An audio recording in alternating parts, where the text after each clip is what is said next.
ഒരു school teacher ആകാൻ ആഗ്രഹിക്കുന്നവരാണോ നിങ്ങൾ? എങ്കിൽ കേട്ടിട്ട് ക്വാളിഫൈ ചെയ്യുക എന്നത് മസ്റ്റാണ്. ഇത്തവണ അപേക്ഷകരുടെ എണ്ണം 1,34,000 ഉയർന്നിട്ടുണ്ട്. പേടി തോന്നുന്നുണ്ടോ? കഠിനാധ്വാനത്തെക്കാൾ പ്രധാനമാണ് സ്മാർട്ട് വർക്ക്. ശരിയായ സ്ട്രാറ്റജി ഉണ്ടെങ്കിൽ കേട്ടിട്ട് ഈസിയായി ജയിക്കാം. അതിനുള്ള ടിപ്സും ട്രിക്സുമായിട്ടാണ് ഇന്ന് ഞാൻ വന്നിരിക്കുന്നത്. Welcome to live. കേട്ട പരീക്ഷ 21, 23 തീയതികളിലാണ് നടക്കുന്നത്.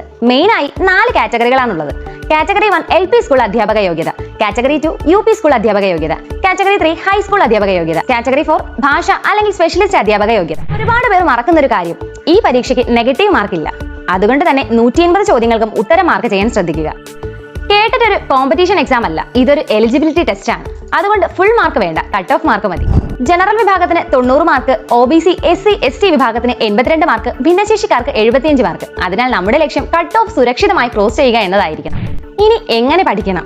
കാറ്റഗറി 1 and 2 എഴുതുന്നവർ 1 മുതൽ 8 വരെ ക്ലാസ്സുകളിലെ SCERT ടെക്സ്റ്റ് ബുക്കുകൾ തറവായി പഠിച്ചിരിക്കണം. മിക്ക ചോദ്യങ്ങളും ഇതിൽ നിന്നാണ് വരുന്നത്. കാറ്റഗറി 3 എഴുതുന്നവർക്ക് മെയിൻ വിഷയത്തിൽ നിന്ന് 80 മാർക്കിന്റെ ചോദ്യങ്ങൾ വരും. അതിനാൽ ഡിഗ്രി ലെവൽ വരെ വിഷയത്തിൽ ക്ലാരിറ്റി വേണം.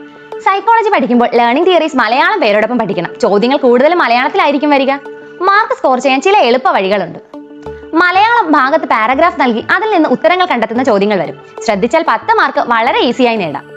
ഇംഗ്ലീഷ് ഗ്രാമർ ഭാഗത്ത് ആർട്ടിക്കിൾസ്, പ്രിപ്പോസിഷൻസ്, ക്വസ്റ്റ്യൻ ടാഗ്സ് പോലുള്ള ടോപ്പിക്കുകൾ നന്നായി പഠിച്ചാൽ ഉറപ്പായ മാർക്ക് നേടാം. സൈക്കോളജിക്ക് ഏറ്റവും നല്ല മാർഗം പ്രീവിയസ് ഇയർ ക്വസ്റ്റ്യൻസ് ചെയ്ത് പഠിക്കുക എന്നതാണ്. എക്സാം എടുക്കുമ്പോൾ അവസാനവട്ട ഒരുക്കം വളരെ പ്രധാനമാണ്.